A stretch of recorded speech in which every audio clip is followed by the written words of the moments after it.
Peace and light, everybody. JL here, and today I want to talk about toxic relationships. I know it's a hot topic. It's always a hot topic, but I was inspired to do this video because I posted a question on my Facebook page. I'll put the link to that in the comment section below. I posted this question and I got so many responses back, so many great responses, and I figured, let me just go ahead and, chime in on this discussion. I want to give you not only my advice to those who are in toxic relationships, the best possible advice I can think of, but also advice to those who are giving advice or those who are connected to someone who is in a toxic relationship. When you are closely connected to someone who is in a toxic relationship and you're trying to show up for them and be a friend to them, if you're not careful, you can become toxic as well. Some of that toxicity can rub off on you. When people are in a toxic relationship, they need to offload everything that they're holding on to somewhere. They are backed up with that mental, emotional, physical, energetic anguish. They need a release. And I liken this release to them needing to take a huge monster shit. Doing what I do, I used to get this all the time.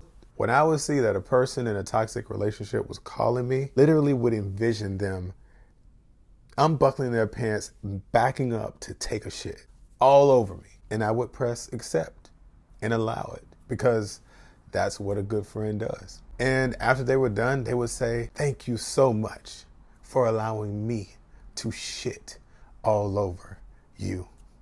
Okay, bye."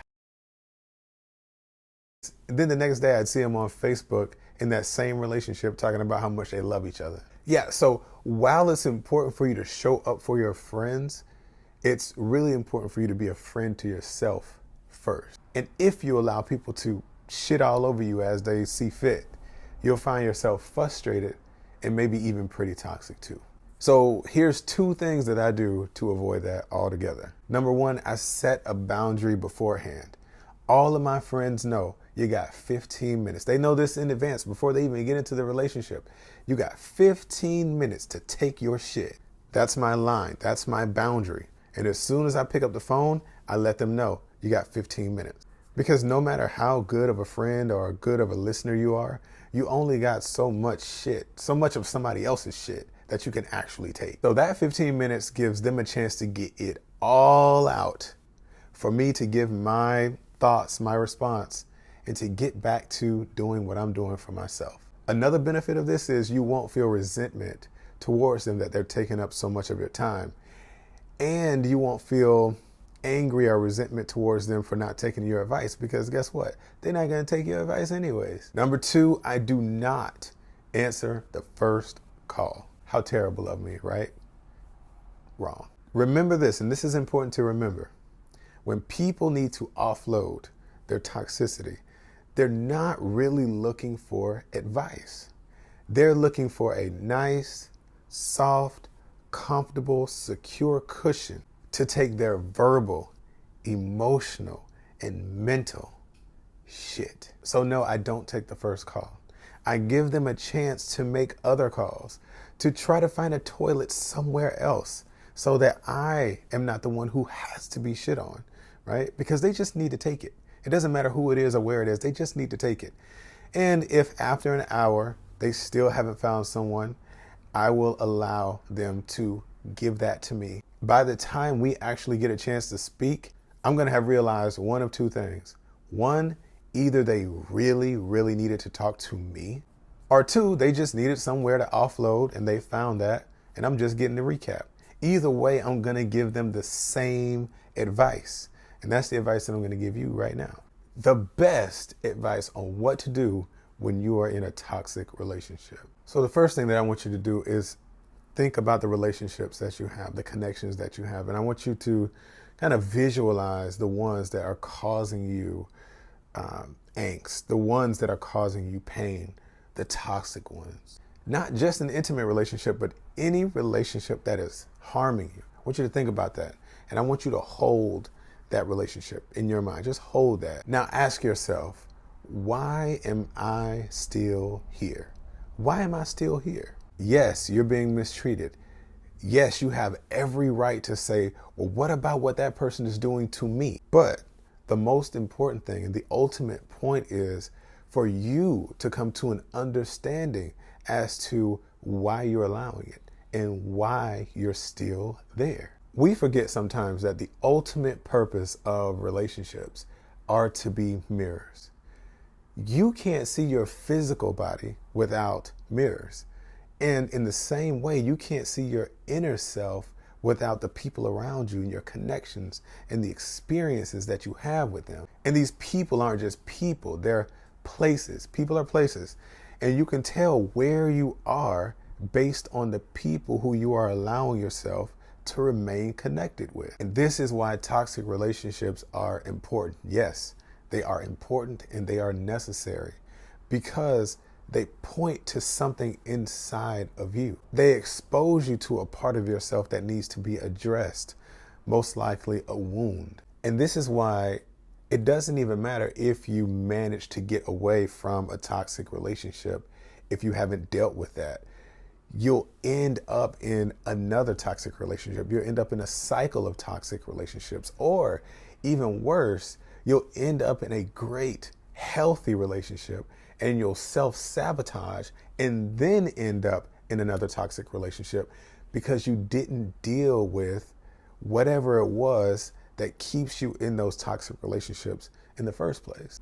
People tend to deflect from dealing with themselves because that requires them taking some ownership of this toxic presence in their life. I mean, has it ever occurred to you that you may be harboring some toxicity as well? Not just that person, but maybe you have some of that in you that needs to be addressed. A lot of people can't see that because they're too busy focused on how good they treat their partner. I can't be toxic because look at how good I am to this person. But the greater and the more important question is how good are you being to yourself by staying in this situation? That's the toxic relationship that you need to address. That's the most important relationship, the one that you have with yourself. People also fail to deal with themselves because they don't want to see that truth. Because when you see that truth, you become responsible for it. You know, once you actually see the truth of the matter, then it's up to you to do something about it. And that may mean walking away, which is something that seems almost impossible to do in the situation. But it's not impossible. It is an act of self-love. So I'll end with this. When you overcome that space, that justifiable space of victim, the shame of still being in that relationship, or the reason why you're there in the first place, all of the justified rage or just not wanting to feel like you wasted your time and energy. When you can get past all of that, you can have the gift on the other side, which is 100% responsibility for your own life, a path to healing, and a real shot at building the life that you deserve and the love that you came here for. Hey, before you go, if you're getting anything out of these videos, I would love to hear about it. So let me know in the comment sections below. Also, if you want to stay in touch, I have my links down there and links to my newest book, What She Taught Me. Until next time, everybody, peace and light.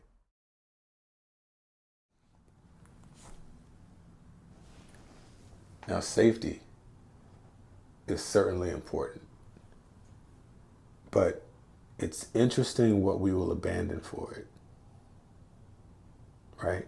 People deny themselves what would bring true happiness because they fear the pain that would come with losing it, whatever that is. They elect for what makes them feel safe. And I use the word feel because safety is mostly an illusion. So anyways, they find what feels safe and they go on to have a miserable experience of life. And that's not what any of us came here for. We came here for love.